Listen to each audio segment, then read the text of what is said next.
please welcome Dr. Schler. Welcome to the show, and let's start by explaining your work. So, if you consider the Jewish corpora over the year, starting from the Bible, the Tanakh, till these days, Jewish scholars were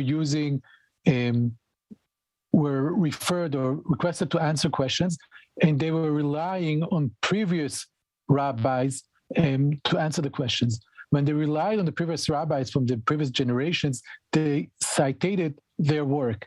But those citations, unlike current documents that we see hyperlinks, the texts are not hyperlinked. And our work is to reveal those hyperlinks and extract them and make them accessible. So whenever we see or read a document that refers previous books or previous rabbis, we can see those references, extract them, and make them live and active to go back to those books. Interesting. What kinds of obstacles are you facing, have you been facing during this research process?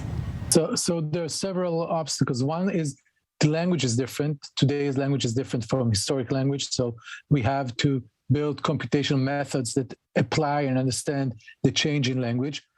And also there is another layer where these books were never digital. They are not in digital form. So there is another process of digitizing the books and taking them from the printed version to the digital version, in which, on top of that, we can apply our algorithms.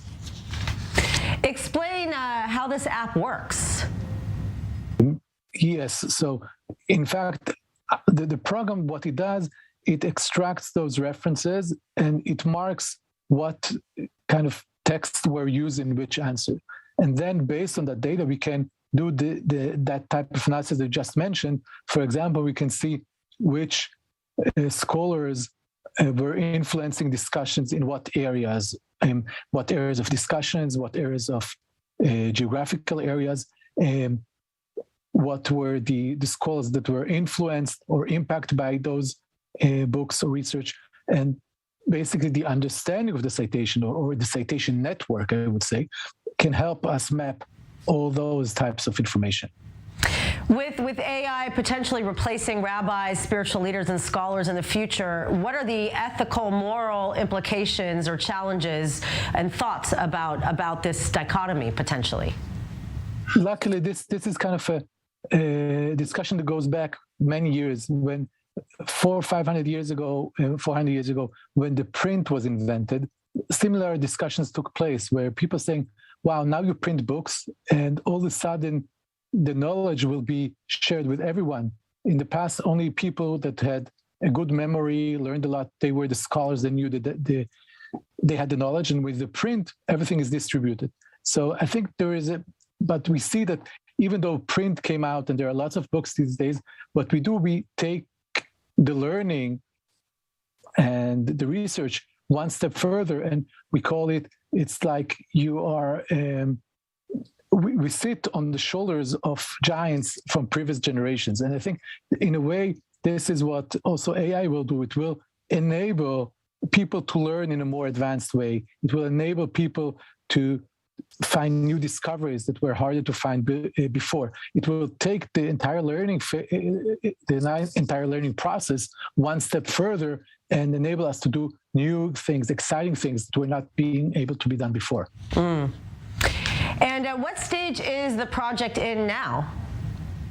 A few reactions. Part is curiosity. A few ask, when will that be ready? But I think people are excited. People know that learning Torah these days, everything is evolving.